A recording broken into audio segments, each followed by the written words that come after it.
Welcome, lovely viewers, to the Good Life Chatroom. This February is dedicated for a healthy lifestyle. We are going to talk about nutrition today. How many times do you take your fruits and vegetables? How many times do you eat in a day? And do you also eat late at night? Today, we've got two health specialists with us that are going to walk us through the importance of nutrition in the persons of Nana Kofi Owusu, also known as Dietitian One. He's the host of My Health, My Life on UTV. You're welcome, Dietitian One. Thank you. I also have Rini Opari Otu. She's also a dietitian with the Health Promotion Division of the Ghana Health Service. You're welcome, Rini. Thank you. I have one panelist with me in the person of Simon, also known as politician. You're welcome. Thank you very much. As always, my name is Shaniece Palm. I'm your host for the show. Don't go anywhere. We'll be right back.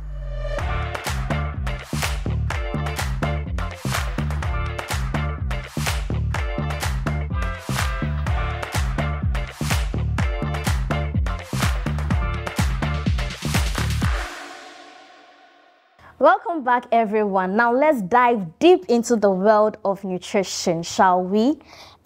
Simon, let me start with you. All right. Please describe how your plate looks like on a regular day. Okay, thank you. With my plate on regular day, let me start from yesterday. I ate fufu plus some live soup and some meat with some little gravy around in the evening, 5 o'clock p.m. I mean, the natural fruit, the one that they blend and they add to, as a form of a drink. Oh, so drink? Yes. Okay. So I took that around 5 o'clock p.m. So when it was around 11, that was about sleeping. I took some high tea. I slept off. So this morning too, I've taken some breakfast with some sandwich. I'm waiting for it to be around 12 o'clock or 1. I will take my lunch. So you just took sandwich, no drink or tea? Oh, that's tea, high tea in the morning.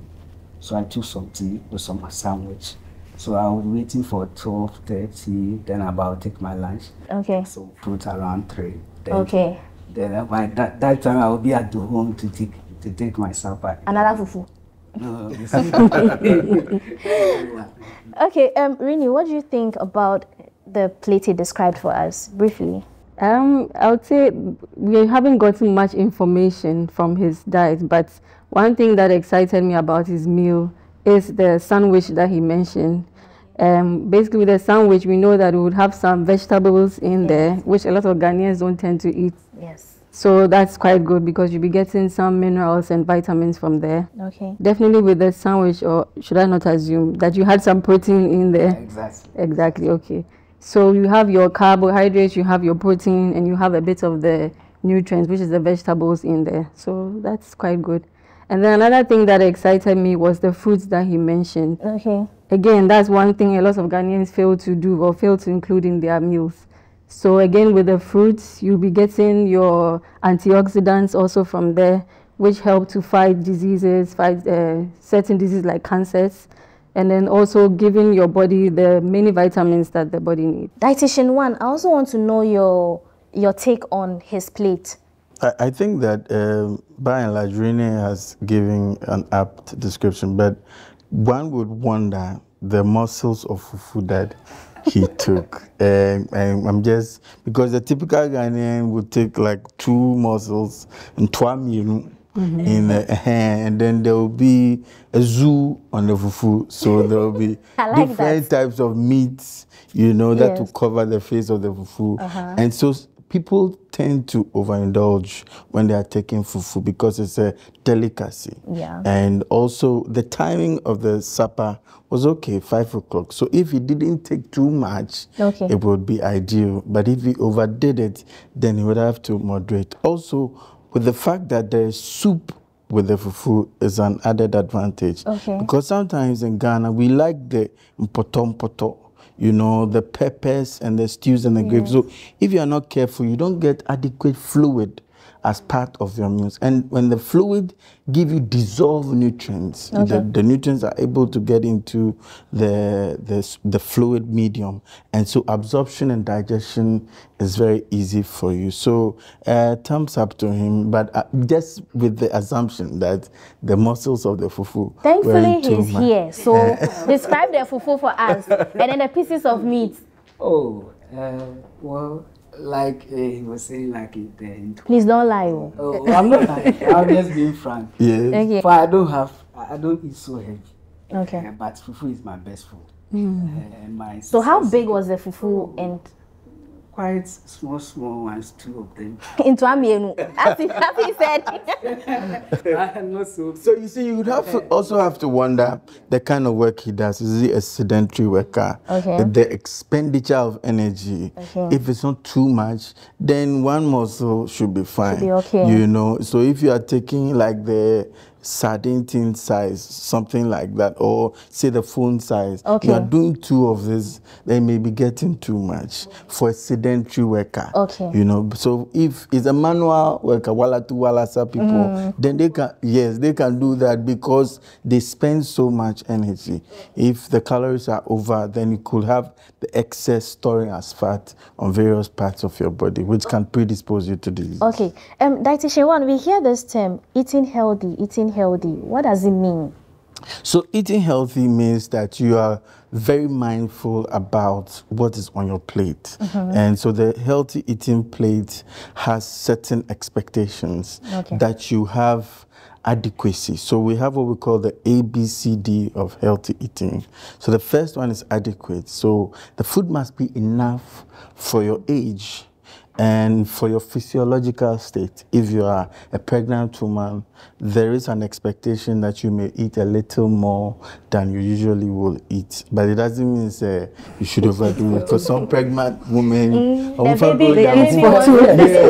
know, and then are you in a disease state? If you are convalescing or you are recovering from a burn, your energy or your nutrient requirement will be higher. Okay. And so the physiological state is important. Okay. And then your gender.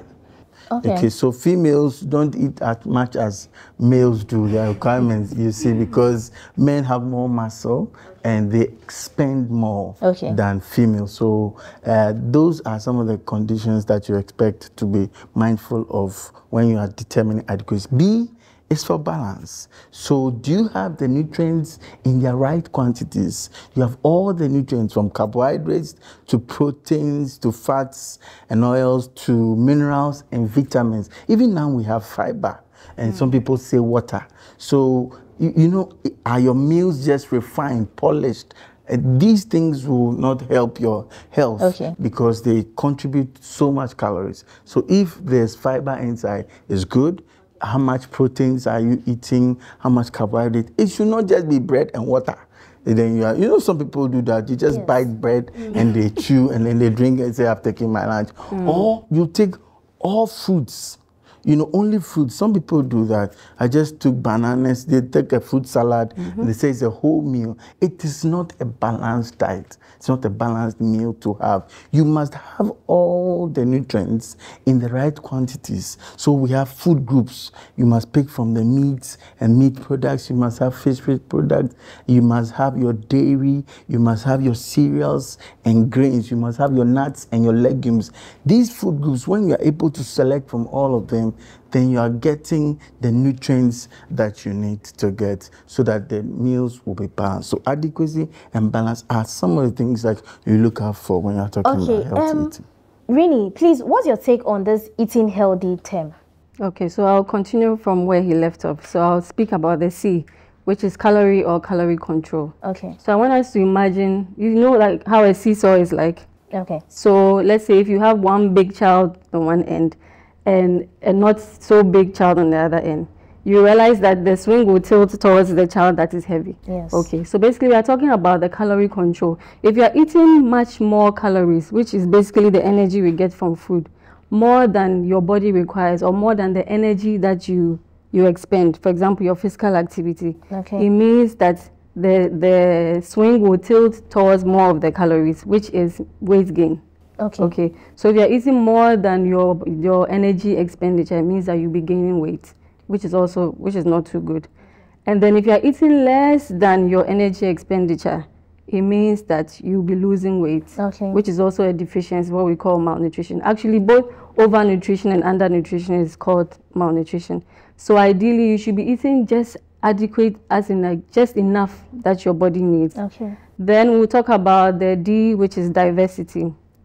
So there are some people that can eat one meal, morning, afternoon, evening. Ideas. Fufu morning, fufu afternoon, fufu evening. Or even like the whole week, they are not varying their meals. They are just limiting themselves to maybe, again, thinking of their pocket. They think that, okay, if I eat kenke every day, then, I mean, I'm helping myself. But then if you do that, you're limiting yourself to the various nutrients, because every food has different nutrients in there. So it helps to, like you mentioned, the balance diet. When you're doing that, you are bringing in variety of nutrients.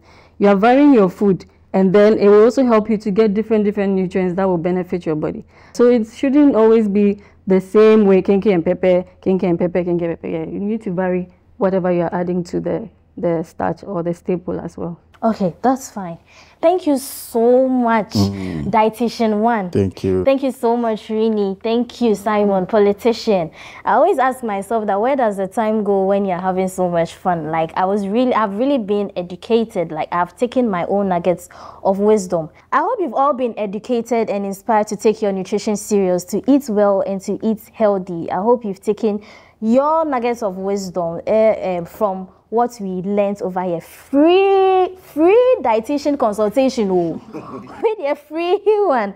Don't forget to follow us on our various social media handles as GoodLifeGH_. This has been the Good Life Chat Room, and I'm Shaniece Palm, your host for this show. Good life, live it well. Good life is an everyday thing. Have a fantastic day. Bye. Remember, stay healthy.